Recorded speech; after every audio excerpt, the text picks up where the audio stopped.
Hello student, this is class 6 history chapter 3rd from gatherers to cultivator.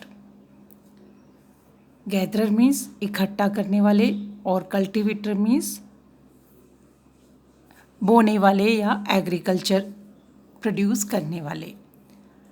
हमने previous chapter में पढ़ा था कि किस तरीके से प्रीमेटिव पीपल जो थे वो क्या थे, गैदरर और हंटर थे।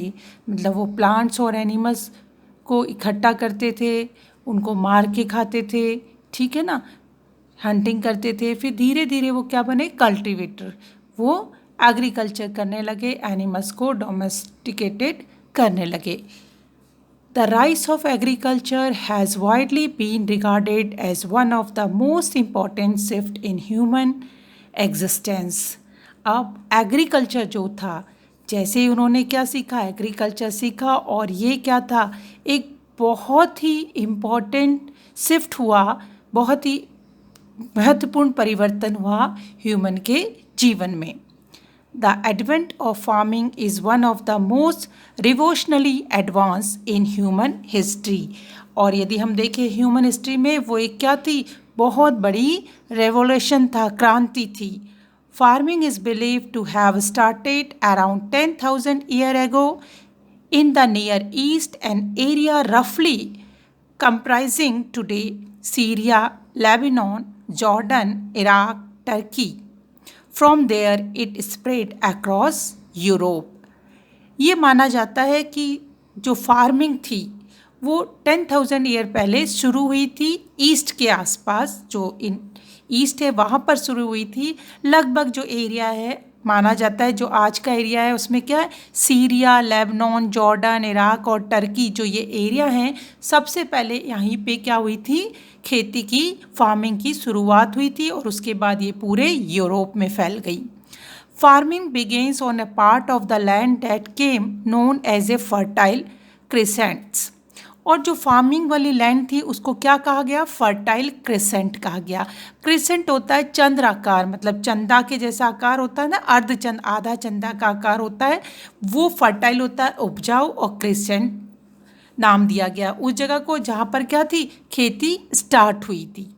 Hunter gatherer who had travelled to this area in search of food begins to harvest wild grain they found growing there.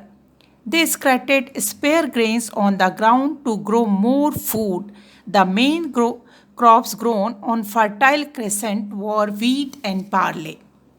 अब जो लोग हंटर और गैदरर थे, मतलब शिकार करते थे, चीज़ें इकट्ठा करते, तो जो प्रीमिटिव ह्यूमन बीइंग था, जब वो क्या हुआ, इस एरिया में आए खाने की तलाश में, इधर उधर ट्रैवल करते रहते थे, तो उन्होंने क्या किया, हार्वेस्ट करना शुरू किया। कुछ वाइल्ड ग्रेन, जो जंगली अनाज थे, उसको उन्होंने, दाने थे, उनको उन्होंने ग्रो करना शुरू किया। उन्होंने क्या किया, जो अनाज बच जाता था, ग्रेन्स बच जाते थे उनके पास फालतू के, उसको उन्होंने बिखेर दिया, और इस तरीके से क्या हुआ, ग्राउंड में बिखेर दिया, और उनका वो उगने लगे, और इस तरीके से उनको और फूड मिलने लगा।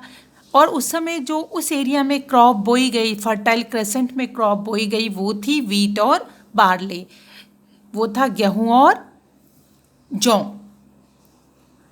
Archaeologists use the name Fertile Crescent to describe an area to the east of Mediterranean Sea where farming first developed. It was a crescent-shaped strip of land that stretched across the Levant region, now known as Israel, Lebanon, and Syria, and around the edge of Taurus and Zaros Mountain. अब क्या क्यों नाम दिया, archaeologist जो थे उन्होंने fertile crescent, उस area को जहाँ क्या थी, जहाँ वो सबसे पहले एग्रीकल्चर हुआ था, कल्टीवेशन शुरू हुआ था, उसको नाम दिया फर्टाइल क्रेसेंट। फर्टाइल होता है उपजाऊ, और क्रेसेंट मैंने बताया था वो क्या था, चंद्राकार के रूप में था, जैसे आधा चंदा होता है वैसा था। और वो कहाँ पर था, ईस्ट में, जैसे आपको फिगर भी दिख रहा है, मेडिटेरियन सी जो है, ये ग्रीन पोर्शन आपकी बुक में जो दिख रहा है, देखिए जहाँ ग्रीन पोर्शन है वो फर्टाइल पोर्शन था, और वो लगभग कैसा दिखता था, आधे चंद्रमा जैसा दिखता था, इसलिए उसको नाम दे दिया क्रिसेंट, क्योंकि उसका शेप कैसा था, क्रिसेंट शेप की वो स्ट्रिप थी। और वो कहाँ कहाँ फैला हुआ था, लेवनेंट रीजन में था, जिसमें आज की तारीख में वो कौन सा एरिया है, उसमें आते हैं इजराइल, लेबनान और सीरिया, उसमें आते हैं। और जो उसके किनारे थे, एजेस थे, वो क्या था, दो माउंटेन्स थे, टॉरस और जैग्रोस माउंटेन्स जो थे उसके किनारों पे थे। The fertile crescent had regular rainfall, making it ideal for growing grains such as amar and acorn, and for raising herds of grass-eating animals such as sheep and goats. जो fertile crescent था वहाँ पर लगातार बारिश होती रहती थी, जिसकी वजह से वहाँ पर ग्रेन्स जो हैं, कौन से ग्रेन्स, एमर एंड एक्रोन। एमर और एक्रोन जो है प्रीमेटिव वीट की प्रकार हैं, जो शुरू में गेहूं की प्रकार थी, जो हमारे प्रीमेटिव पीपल बोते थे, उसके प्रकार हैं एमर और एकॉन। और वहाँ पर ही उनको अपने ग्रास ईटिंग जो एनिमल्स थे उनको वो पालने लगे, जैसे कि शिप और गॉट, क्योंकि वही जो ग्रास होता था, जो ग्रेन्स मिलता था, उसका जो ग्रास होता था उसको वो इजीली खा लेते थे। In near by Mesopotamia, where the soil was more fertile, farming was only possible once irrigation method had developed to supply the land with water. उनके पास में ही जो एरिया था मेसोपोटामिया, वहाँ पर भी सॉइल तो बहुत फर्टाइल थी, लेकिन वहाँ पर क्या हुआ, फार्मिंग कब पॉसिबल हो पाई, जबकि वहाँ पर इरिगेशन जो है, सिंचाई के लिए जो है मेथड जो है जब डेवलप हुई, तो ही वहाँ पर क्या हो पाई, खेती हो पाई। How did farming help the early people. अब किस तरीके से फार्मिंग ने अर्ली पीपल का हेल्प किया, उनकी किस तरीके से सहायता करी। बिफोर फार्मिंग पीपल सर्वाइव और hunted wild animal and gathering wild plants.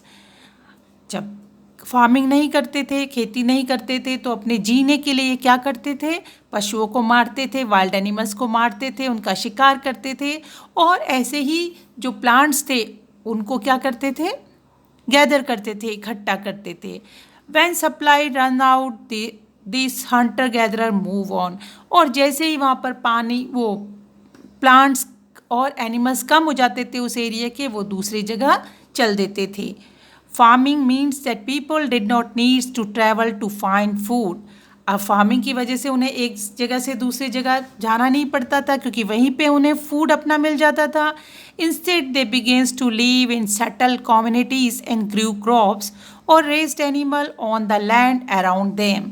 और क्या हुआ इसकी वजह से, वो एक जगह सेटल होकर रहने लगे, समूह में रहने लगे, अपनी कम्युनिटी में रहने लगे, क्रॉप्स उगाने लगे, और साथ साथ क्या करने लगे, एनिमल्स को पालने लगे। Plants grown by the first farmer. अब प्लांट्स, कौन से प्लांट्स फार्मर ने ग्रो किए थे।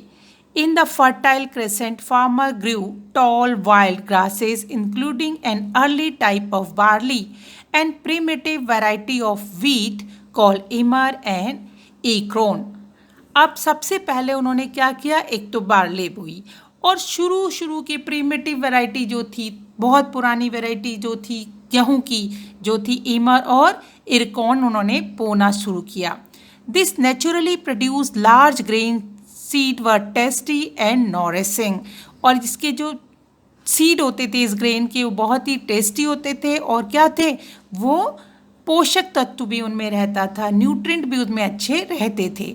In other parts of world between 8000 BC and 3000 BC, farmer discover their own local plants and animals।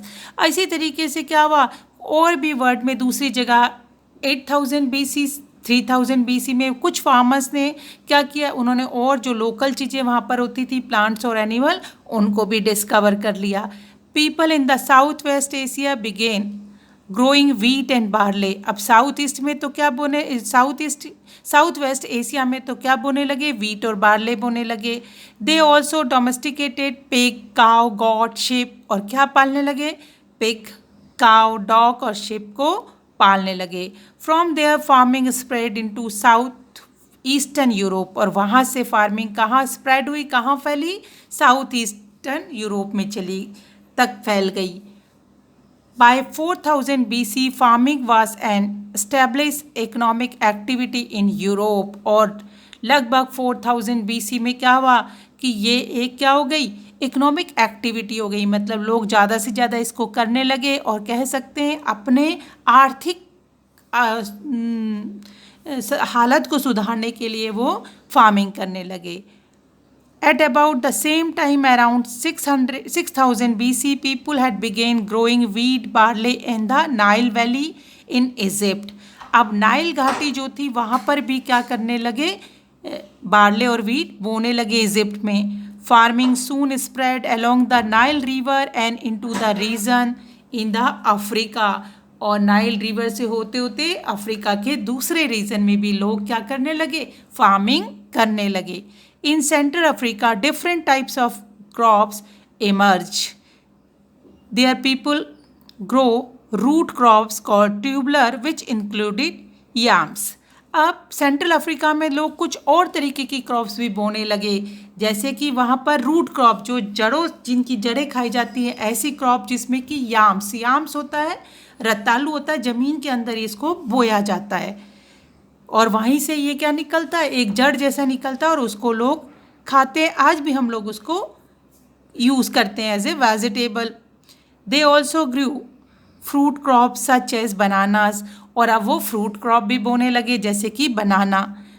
Wheat, barley farming moved eastward into India between 8000 and 5000 BC। अब India की तरफ भी लोग क्या होने लगे, खेती की तरफ बढ़ने लगे, वीट और बार्ले यहाँ बोने लगे।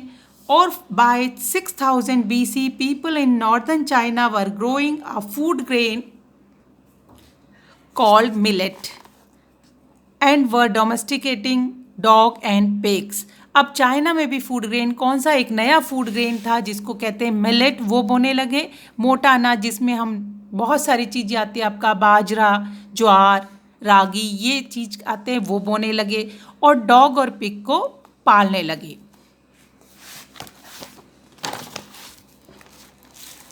By 5000 BC, farmer in the south east Asia were growing rice. अब साउथ ईस्ट एशिया के लोग क्या ग्रो करने लगे, राइस ग्रो करने लगे। From there rice farming spread into southern China. और वहाँ से राइस फार्मिंग कहाँ पहुँची, चाइना, साउथ चाइना की तरफ पहुँची। In the western hemisphere between 7000 and 5000 BC, people in the Mexico and Central America were growing corn, squash and potatoes. अब इसी तरीके से क्या हुआ, धीरे धीरे जो वेस्टर्न हेमिस्फीयर था, वेस्ट साइड का हेमिस्फीयर के लोग थे, वो 7000 BC से 5000 BC में क्या बोने लगे, मैक्सिको, सेंट्रल एशिया के, सेंट्रल अमेरिका के लोग कॉर्न, मक्की बोने लगे। स्क्वैश, ऐसे फ्रूट्स होते हैं स्क्वैश जिनको हम क्या कर सकते हैं, जिनको हम खा सकते हैं, जिनमें बहुत ज़्यादा क्या होता है, गूदा होता है, जिसको कहते हैं फ्लैश होता है, ऐसे फ्रूट्स बोने लगे। पोटैटो बोने लगे। They also domesticated chicken and dogs. और इसी तरीके से वो डॉग को और मुर्गियों को भी पालने लगे। Becoming better farmers. By 9000 BC, people were storing grains during the winter, then sowing them in a specially cleared plot. अब पहले तो वो ऐसे ही बिखेर देते थे, ठीक है ना, जो उन पे फालतू बचता था। अब वो उसको क्या करने लगे, स्टोर करने लगे ग्रेन्स को, और विंटर में उसको क्या करते, ज़मीन साफ करके उसको अच्छे से बो देते थे। By 8000 BC, the farmer had discovered which grain gave the best yield and selected this for planting. अब धीरे धीरे वो क्या करने लगे, देखने लगे कि क्या है, कौन सा ग्रेन जो है बहुत अच्छा क्या देता है, उत्पादन देता है, और उसको रखने लगे कि हम इसको बोएंगे आगे। Domestication is the process of making wild plants and animal more useful to human through selective breeding. और इस तरीके से उन्होंने क्या किया, जो अच्छे प्लांट्स थे, अच्छे एनिमल्स थे, उनको पालना, उनको बोना शुरू किया। They selected and planted only the best seed from their last crop. और पिछली क्रॉप से, जैसे जो भी वो वीट, बार्ले, जो चीज़ भी बोते थे, उसमें से जो अच्छा बीज रहता था, जिससे उन्हें अच्छी क्रॉप मिलती थी, उसका वो बीज रखने लगे आगे वाली वो आगे बढ़े कल्टीवेशन के लिए, आगे बोने के लिए। They produce more food than they needed and were able to feed non farmers such as craft workers and traders. अब वो इतना अनाज बोने लगे कि वो जितनी उनको ज़रूरत थी उससे ज़्यादा बोने लगे। अब उस अनाज को वो किसको देने लगे? जो खेती नहीं करते थे, जैसे क्राफ्टमैन्स होते हैं, कारीगर्स होते हैं, जो कि क्या बनाते, टूल्स बनाते थे, और ट्रेडर्स व्यापारी थे, उनको वो ये अनाज देने लगे। The farmer exchange their food for various kind of useful और डेकोरेटिव गुड्स। और वो कैसे क्या करने लगे? अपने अनाज को बेचने लगे या एक्सचेंज करने लगे। जो भी उनको अच्छी सी चीज़, अपने यूज़फुल चीज़ चाहिए होती थी, सामान चाहिए होता था, या कोई डेकोरेटिव पीस चाहिए होता था, उसको लेते और उसके बदले क्या देते थे? अपना जो भी ग्रेन्स उन्होंने बोया था उस क्रॉप को वो बेच देते थे, एक्सचेंज कर लेते थे। और इस तरीके से human being, primitive human being क्या बन गया? गैदरर और हंटर से फार्मर बन गया। तो student, this is end of third chapter of your history. Learn this chapter. Have a nice day. Good bye.